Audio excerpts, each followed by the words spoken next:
Welcome, everyone, to the 3 secrets to becoming a trusted executive coach. Today is not about learning more coaching tools. It's about why many well-trained, certified, and experienced coaches still find executive coaching difficult to access, difficult to position, or to sustain. Executive coaching requires a different professional lens. Today, I'll show you the 3 shifts that change that. Quick note before we start. This is a working session. I'm going to teach you the real frameworks I use with my own executive clients, not teasers. And by the end, you will have 3 concrete shifts that you can apply in your very next conversation with a corporate prospect. The idea is to give you valuable information that you can apply and use immediately and go from there with executive coaching. Now, the belief that I am certified and I should already be ready is common and logical. You invested in a certification, you learn a methodology, you practice coaching, but certification teaches coaching foundations. Executive coaching requires an additional layer that's rarely explained clearly, and that is what today is about. Now, here is the confusion. This is the confusion that I see most often in the market and is very costly. A coach takes their personal coaching methodology and simply points it to someone that happens to be an executive without any adaptation to the corporate context, without accounting for the system surrounding that executive. So the sessions feel good, they feel like coaching, but they drift completely away from the company's strategic objectives, and the organization notices that. The 3 questions that separate personal coaching from executive coaching are: who pays? The individual invests in themselves versus the organization invests in key talent. What is it for? Sometimes at the personal level is well-being, personal growth versus performance and organizational results. And how is success measured? For personal coaching, maybe client satisfaction, but in organizations, it's more about behavioral change and business metrics. And here is the deeper point underneath all 3 questions. Even when it's you and the executive in the room, the organization is always present. Your value as a coach is not in your deep insights. It's in enabling changes the organization can observe, measure, and value. 3 mistakes, and they cost coaches their contract every time. One is that you talk about sessions, like saying it's 10 sessions of 60 minutes.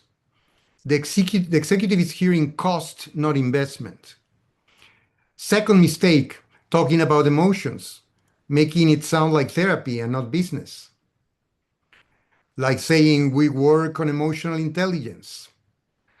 And mistake number 3, not talking about results. Reads as an expense, not a solution.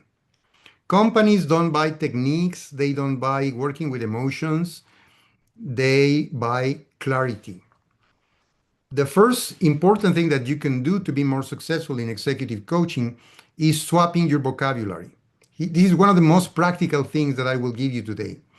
Instead of coaching sessions, say executive development process. Instead of emotional work, say executive effectiveness management. Instead of self-awareness, say strategic and leadership clarity. Instead of personal transformation, say measurable impact on results. Language positions your value before you even present your proposal. It's very important. And that's why I created a guide for executive coaching language for business that I offer to all people attending this webinar. So if you are here today, I will be sending you this guide, and it's going to help you a lot with the language that you use in your conversations, in your interviews with HR, in your proposals. Now, the moment is now because organizations are heavily investing in executive coaching and are reporting a 25 to 40% improvement in team performance, up to 30% reduction in executive turnover, and 20 to 35% increase in organizational satisfaction.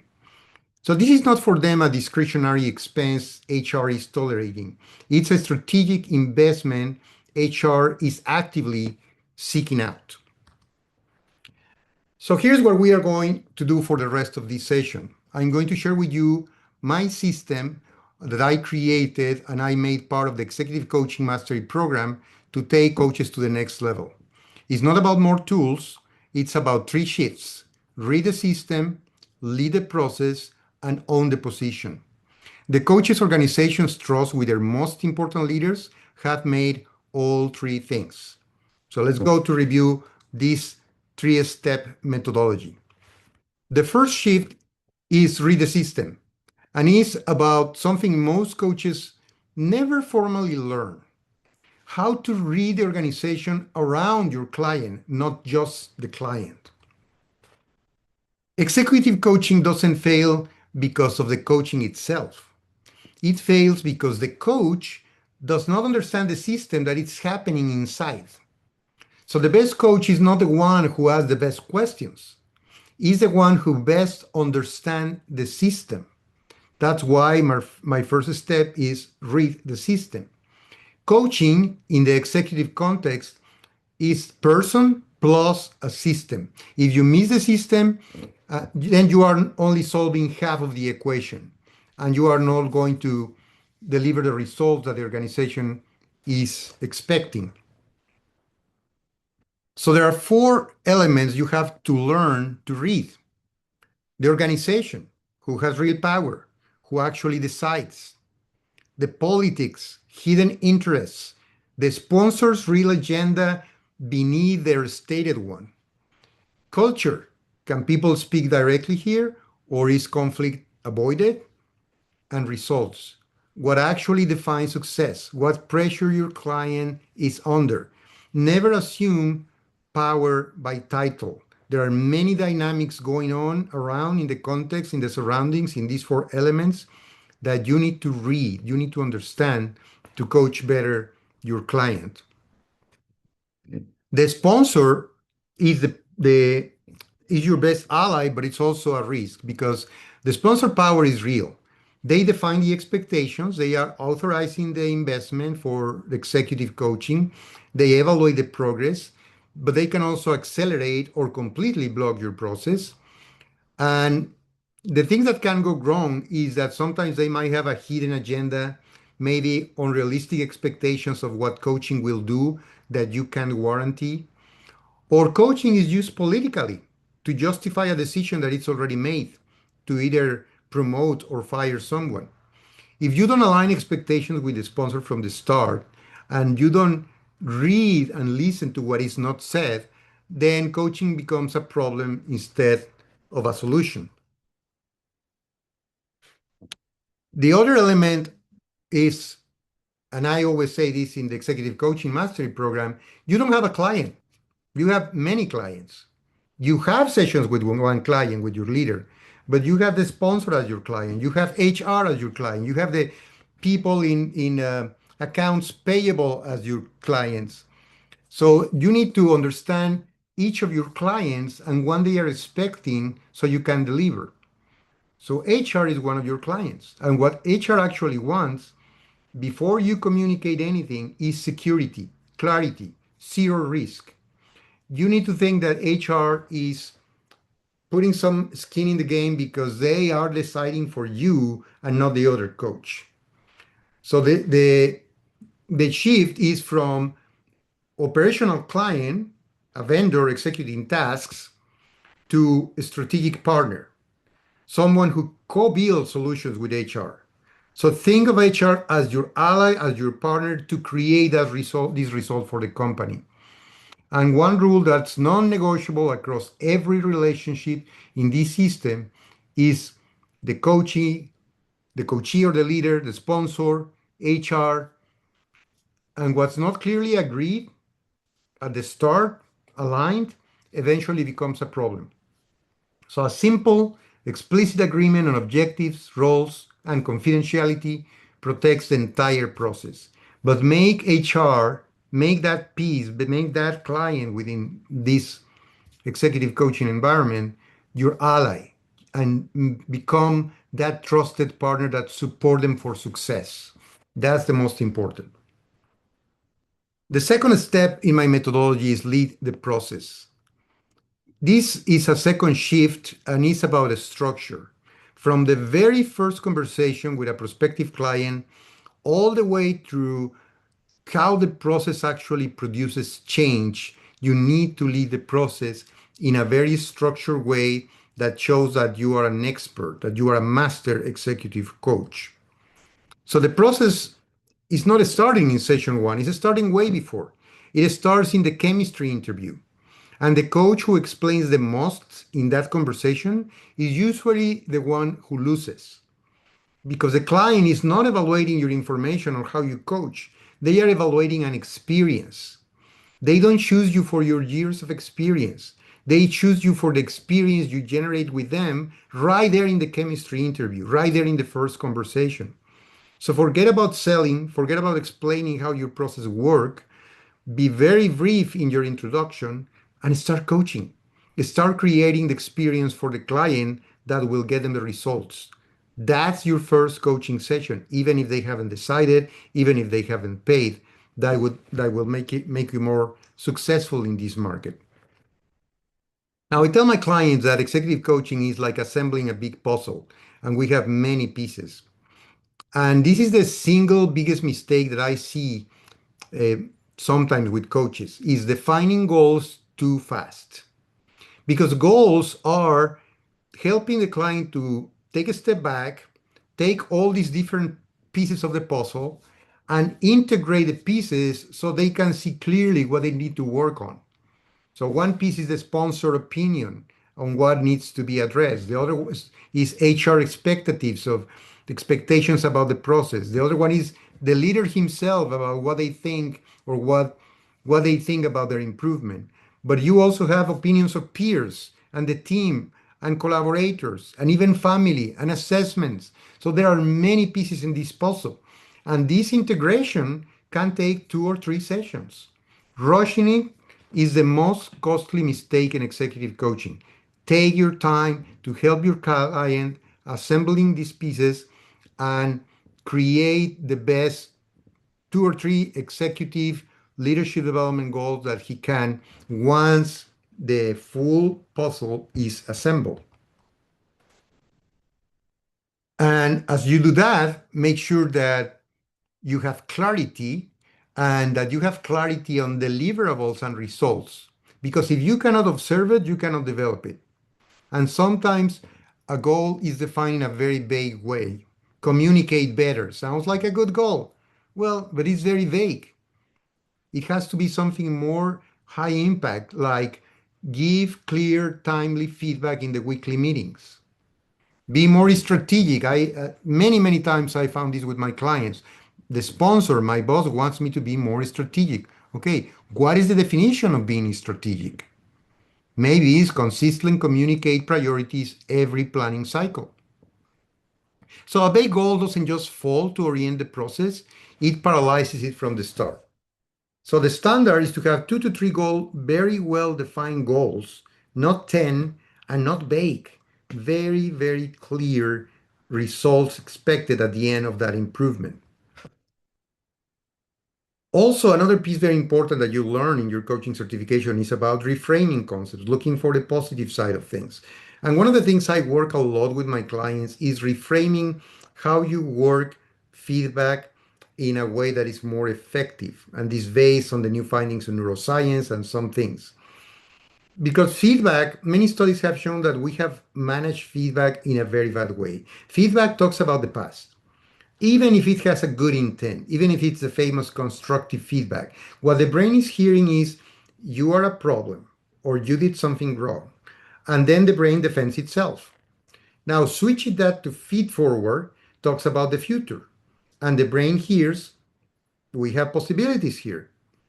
It's worth exploring instead of defending. So instead of saying you interrupt too much in meetings, which triggers defensiveness, you can say, what could you do differently in future meetings to listen more before responding? That triggers curiosity. So people resist future possibilities far less than they resist criticism of the past because criticism triggers defensiveness. So moving from feedback to feed forward works in two ways. One way is by, as a coach, adjusting my language so I am not attacking my client with statements that can trigger defensiveness, and better use questions about the future that trigger curiosity and possibilities. But also, it applies in helping my leaders understand how, when they work with manager, peers, collaborators, they can also use this methodology and they can also use changing language from feedback to feed forward to be more effective leaders. So this has a double application that is very, very useful.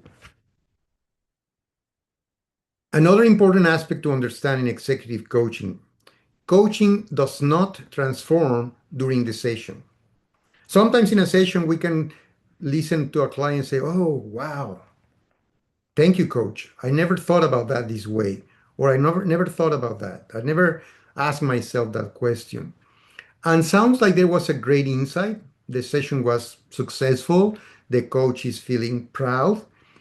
And yeah, that's true. The session generates awareness, but real change happens when the leader acts after that session. That's the path. So when a client shows up, having not done what they committed to, don't reach for more tools. Ask the question, what is preventing execution? What do you need to do different to start experimenting with this, to start trying these micro experiences to move you to the new you, to the change that you want to create? That's where the real coaching work begins. So, executive coaching master thinks more about the not just the insights, but the implementation and the transformation, helping the client in that process. And the third step of my methodology is own the position. The third shift has nothing to do with how many tools you know, but everything to do with how organizations experience working with you. And this comes from different aspects of dealing with your work. Remember that the certification builds your competencies. They made you a coach, a professional coach. But the experience and the tricks and things that we share with you in the Executive Coaching Mastery Program are what are building your judgment. And there's a need for a progression from the ICF or ICC coaching mindset, open, curious, client centered, to a strategic mindset where you stop thinking about models or methodologies and start thinking in systems. And professional judgment is the capacity to decide which competence to use, which competency, which tool, how do I adapt the tool, how do I create a new tool, when and with what intensity, what is my intention with this to help my client so I can adapt and flex my tools and my techniques in a way that help the client better. Because two coaches can master the exact same tool or exact same competency and produce completely different results. And the difference is in that judgment. Deep listening. We know that listening is a very important coaching skill, but we need to listen in a different way because we can have the same sentence and four different meanings. So four different leaders can say the exact same sentence. I can't delegate. And they can mean four completely different things.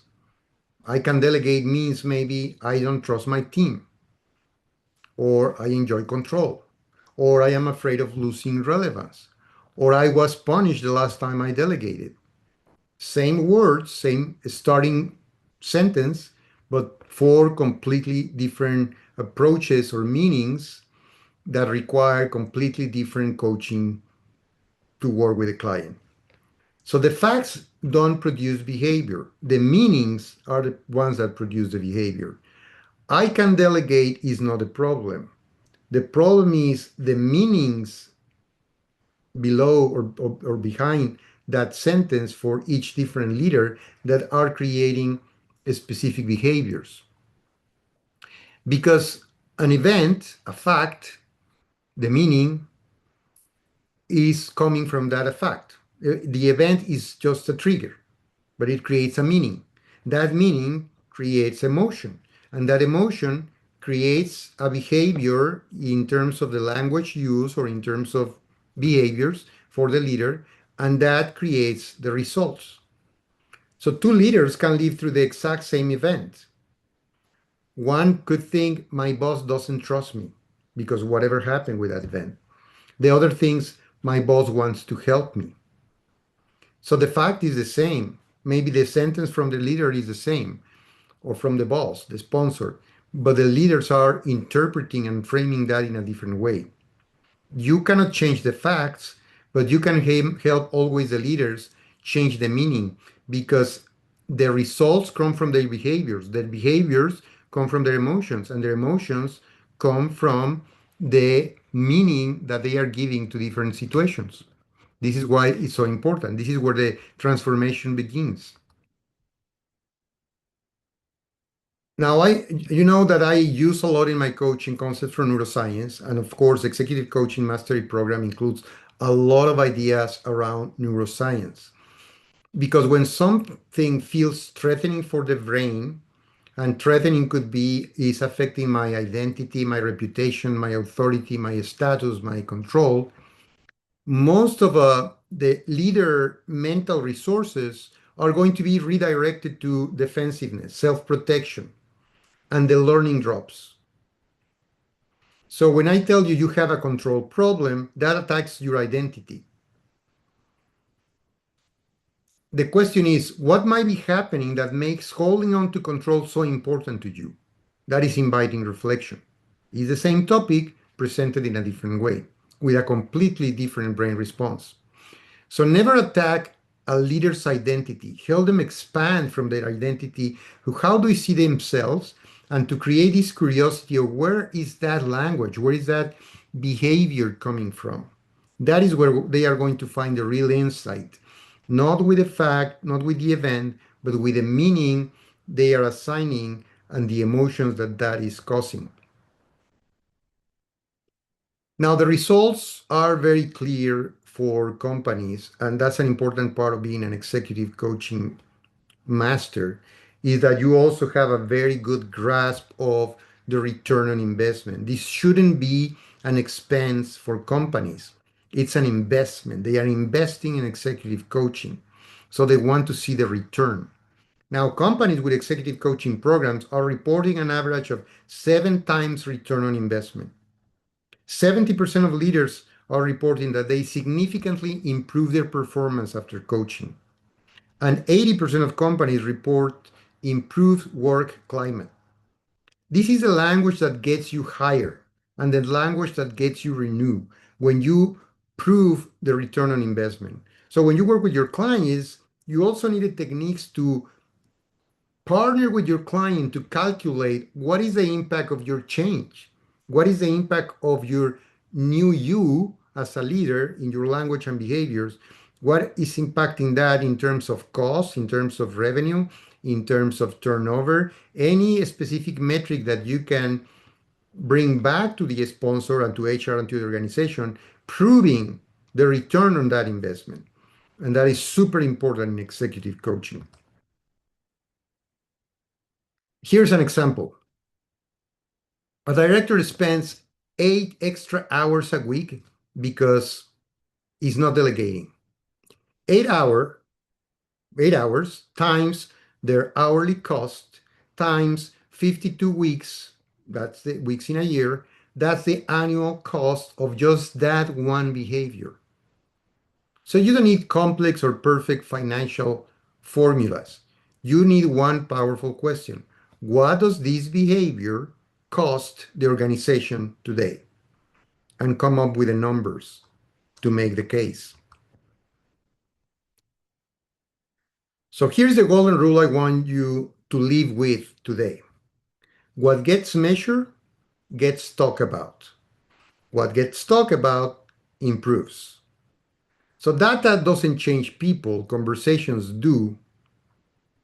And I want you to hear this very, very well. What gets measured gets talked about. What gets talked about improves. Data doesn't change people. Conversations do. That is the impact that you want to create with executive coaching in organizations.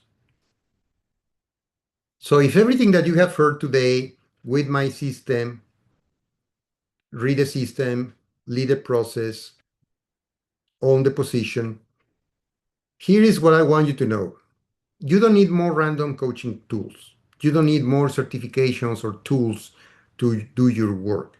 What you need is a complete system that reads the organization, leads the process with lead the process with real structure, and positions you as the coach who's worth exactly what you are worth.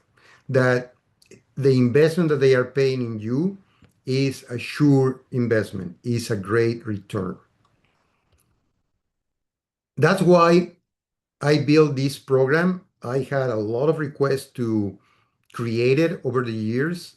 I've been coaching since 2009, and finally I decided to answer to those requests and created at the beginning of the year Executive Coaching Mastery, the program that brings all my more than 15 years of experience coaching hundreds of executives and installed these three shifts as instinct, not just information.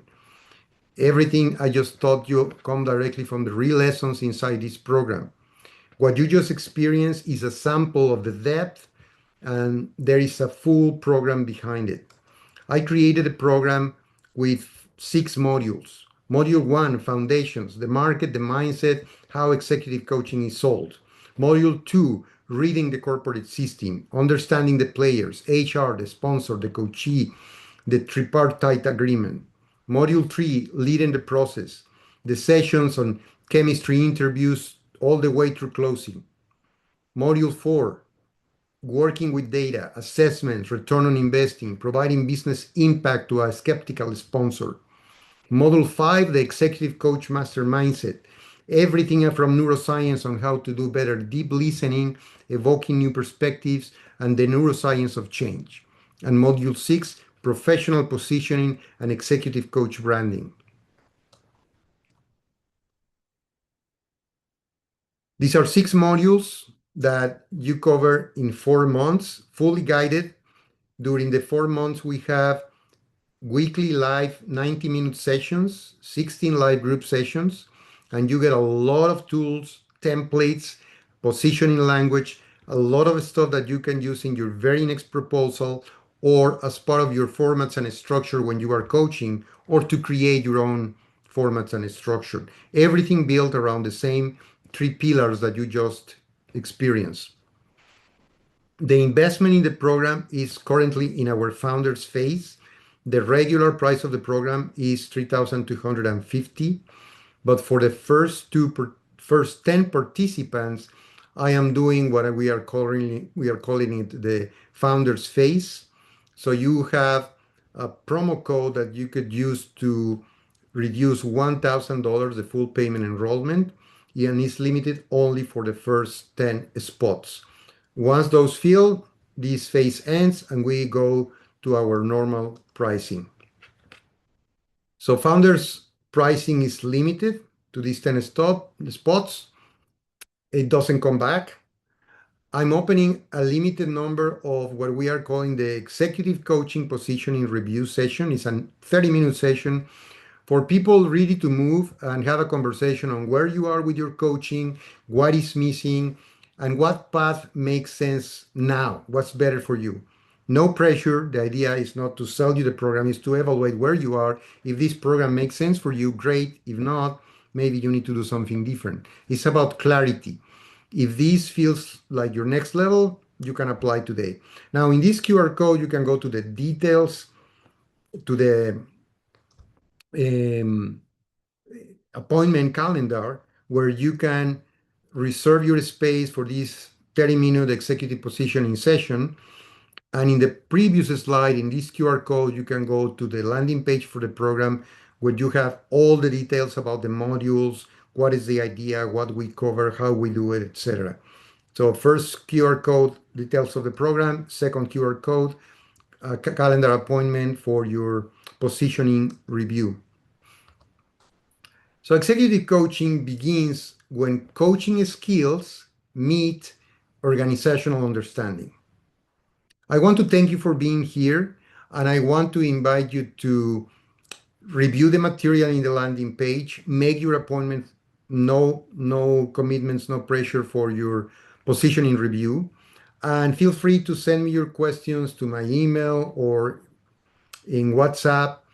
I will give you my WhatsApp number is 1-832-334-3583, 1-832-334-3583. WhatsApp, or if you want to do it by email, guillermo@icscoach.com, or LinkedIn, if we are connected in LinkedIn. I'm open to questions about executive coaching, questions about executive coaching mastery program, and looking forward to have you in our class in the next cohort to work on taking your coaching to the next level. Thank you so much for attending today, and see you next time.